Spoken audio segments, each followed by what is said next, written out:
Hello and welcome to LFC Focus. Liverpool beat Manchester City by 1-0 last night, consolidating their place at second in the Premier League table.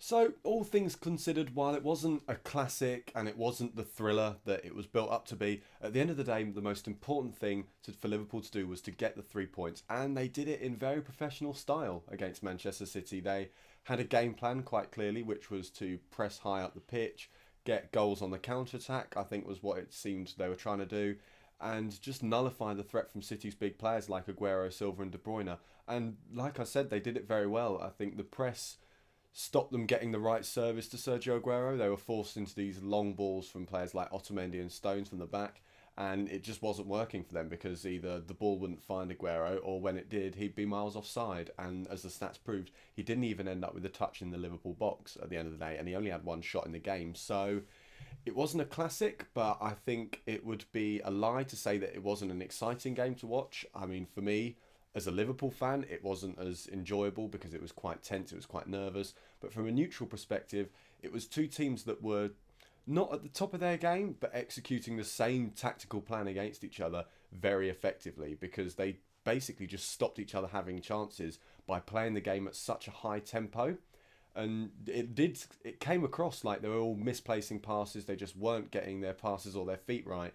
But I think a lot of that came out of the pressure that they were putting each other under, and how all these players were forced into playing passes that they either didn't want to play, or passes that they ended up shanking and misplacing and giving the ball away. And it led to what was quite an exciting game up until about the 75th minute, because City spent the whole second half trying to force that equaliser, and Liverpool seemed pretty content to actually just sit back and soak up the pressure, which is quite impressive, really, because when their defence has come under a lot of criticism recently, it's quite impressive for them to just say that they are comfortable doing what they're doing in defence, inviting the pressure and just stopping goals, and they did it very well.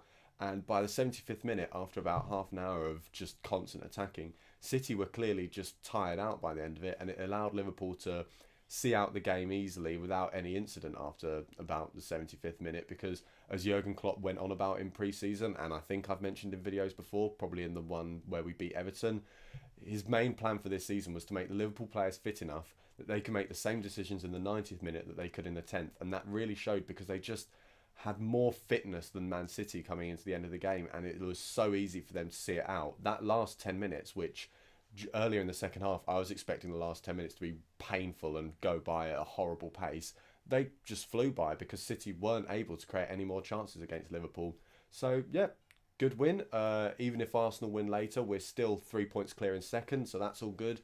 The problem now is just catching Chelsea, but I think not being in first place and being sort of disadvantaged in terms of our position in the league, it sort of suits Liverpool in a way, because I mean, we've never really won any trophies or done anything massive by way of being dominant. It's Liverpool do just tend to do things the hard way. It seems to work for us, so I'm happy for now with us just 6 points off of Chelsea, just keeping on winning and waiting for Chelsea to slip up, because at the end of the day, they will. So that's all for this week. I'll be back later this afternoon, of course, because Liverpool are playing on Monday against Sunderland at the Stadium of Light. Thank you very much for watching. Don't forget to subscribe to the YouTube channel and follow at LFC Focus TV on Twitter. Bye for now.